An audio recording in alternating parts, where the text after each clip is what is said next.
আসসালামু আলাইকুম গাইস। বিসমিল্লাহর নামে আমি রান্না শুরু করে দিলাম। আজকে আমি দুন্দুল দিয়ে, আপনারা খেয়েছেন হয়তো নোনা ইলিশ, এই নোনা ইলিশ রান্না করব দুন্দুল দিয়ে।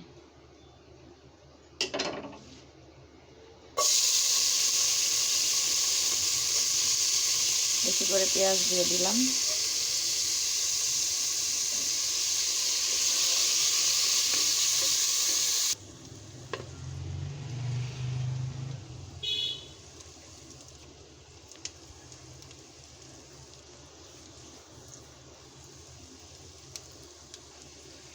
এই যে লবণ দিয়ে দিলাম।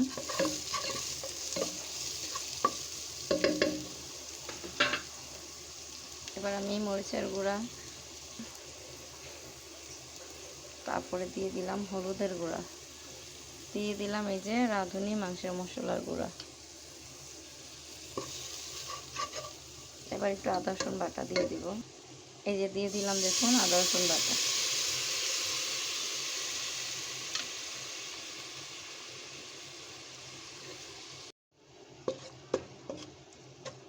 আদা রসুন বাটা দিয়ে এই যে মশলাটা সুন্দর করে কষিয়ে নিলাম।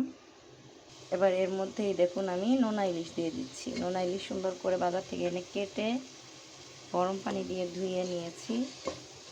এবার এই নোনা ইলিশটাকে একটু ভুনা ভুনা করে আমি এখানে এই ধুন্দুলটা দিয়ে দিব। খুব সুন্দর ঘ্রাণ চলে আসছে। এই যে এখন আমি ধুন্দুল বা সর্ষি এটা দিয়ে দিলাম। কুমিল্লায় বলে সর্ষি, ঢাকায় বলে ধুন্দুল।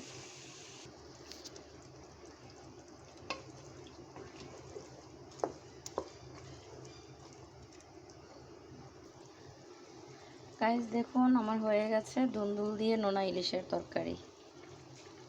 একটু সামান্য ঝোল রেখেছি, কারণ এটা আবার যখন আমি বিকালে জাল দিব সেটা আবার শুকিয়ে যাবে, এই জন্য একটু ঝোল রাখতে হয়েছে। আপনারা আপনাদের ইচ্ছা মতো ভুনা ভুনাও খেতে পারেন, এটা আপনাদের চয়েস। আল্লাহ হাফেজ।